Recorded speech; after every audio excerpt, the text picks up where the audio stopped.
Tapos, lagyan mo na ng kalamansi, lalo ng walang lansa yan. Sobrang sarap niyan. Lagyan mo yung paminta, para chef na chef. May lasa lagayan pa yung paminta ko yan, oh. Lagyan mo ng asin, tsaka yung MSG. Lagi ng suka, kaya nga kilawin, may suka.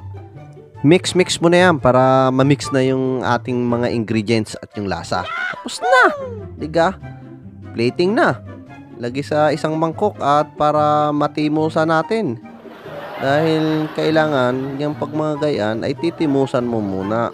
O diga? Kagandang tingnan. Ay, yummy.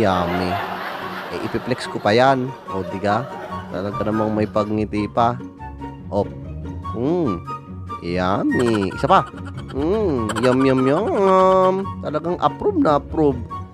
O, tara mo. Double approve. O diga? Siya, ito muna lang muna. Bye-bye!